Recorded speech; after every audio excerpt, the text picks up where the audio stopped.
Hey, Brother Ken, I just wanted to send you this quick video, giving you an explanation of why I wanted to study about the mind, which is our next Bible study topic that we're going into.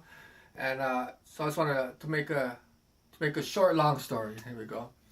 Um, Being an ex-gang member, I know a little something about enemies. You know, growing up, I had a lot of enemies. By the time I turned 18, I couldn't even count how many times I've been in shootouts or that type of situations in a gang-related situation. So I know a little something about enemies. Um, you start noticing characteristics. You start noticing different things, or basically you're in survival mode if you have an enemy. So you start learning these different patterns and stuff.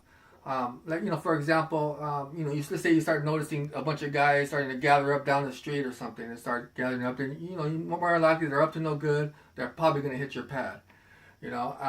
Also maybe a car passes by more than once, back and forth, or you see it a couple of times. Doesn't live in the area. You kind of know something's up, so you're more alert. You're more on your toes, and you start noticing these different type of things going on when you have an attack of an enemy. So as I got older, and I started reading and studying history and looking at that type of thing. I started, like Machiavelli, or you read about guys like Grant or Lee, General Lee, Napoleon, all these different leaders that were conquering. They conquered their enemy. They were great leaders. There were strategic plans that they used to accomplish their feats, right? I got some here, like this is a great book right here, the Book of Fire Rings. He talks about a lot about strategy, and he gets into the different strategies to conquer your enemy, the different techniques you could use. The Art of War, Sun Tzu, that's a classic. A lot of people always, to this day, they still reference to some of the techniques and some of the strategies that he came up with, you should say. A modern one would be Robert Greene, the 32 Strategies of War, which is a good one. And he references some of those guys like Machiavelli, a lot of these great leaders. And it's just like a big chess game. That's all it is. Just you making the right decisions, the different moves in order to conquer your enemy. That's the goal. And even today, around the world, you have different conflicts, different things going on, and as you kind of see the different strategies that the different countries are using to they're moving the troops around here, moving the troops around there, and of course the reaction, like what's going on in this area here with Ukraine, Russia, all that. You see the buildup of different troops and stuff. So naturally, the other country would start focusing on that area. It's like, well, why are you guys bringing your troops here? So they start moving their troops around. And like I said, it's just a big chess game. You move in your pieces to create the better advantage to be able to attack your enemy. Right? You want to conquer your enemy. That's what the devil does. The devil roams around. He's seeking who he may devour. He wants to steal, kill, and destroy us. That's the bottom line. You know what I mean? He's going to do whatever he can, different tactics to accomplish that. The devil doesn't want us in a relationship with God or in communion with God, because he's trying to do whatever he can to keep us from that, to keep us from reaching what God wants us to do.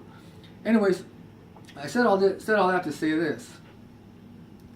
I started looking into more foods and how the different things I started putting into my body, and I started coming across studies and different videos about GMOs, the different toxics and stuff like that are in those different foods, and how the effect it has on our body, and just a lot of different things. The aluminum in products like deodorant and stuff like that, the fluoride in toothpaste and our water, the vaccines, the different stuff, that chemicals and stuff in the vaccine, and how it affects our body. And I noticed that they all have different. They all do different things to our body that affect our body. Maybe one might cause cancer in the lung, or one might have an effect on our kidneys, or another aluminum or metals in our body might cause effect for there's a lot of studies for Down syndrome and stuff like that.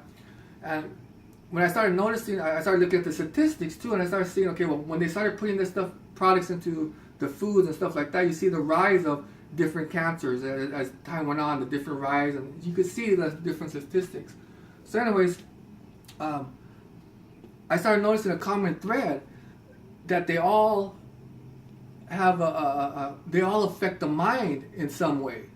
You know, they all have different side effects, but the common thread is that they all have an effect on the mind.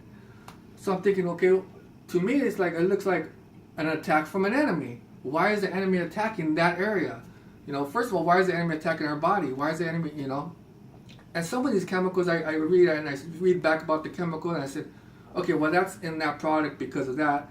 There's that, well, it causes this side effect or it causes this effect, but you know, it's in there for that reason. But there's some stuff in the products in our foods that there's no reason for it. Well, why is it even in there?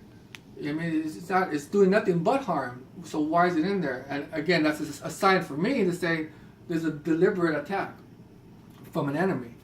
And so I started, you know, going more into this and looking into the different foods and stuff like that, and you know, chemicals and everything in the furniture. You know, there's cancer-causing chemicals.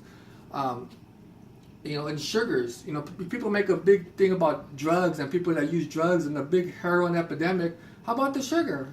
You know what I mean? The sugar causes more deaths and health problems than the drug epidemic.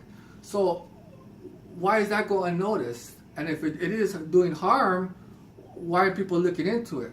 You know? So anyways, so I said all that just to say this, that God made us in a perfect way. God made us to worship Him, to serve Him. So if something is affecting me to be able to do that, I want to see, you know, we need to stop it, or we need to see what's the problem there. So I just have a feeling that it somehow relates to the attack on the mind, somehow relates to why the enemy doesn't want us using a particular portion of our mind, especially the studies about our frontal lobe. And I wanted to see if there's some kind of relationship there. Amen?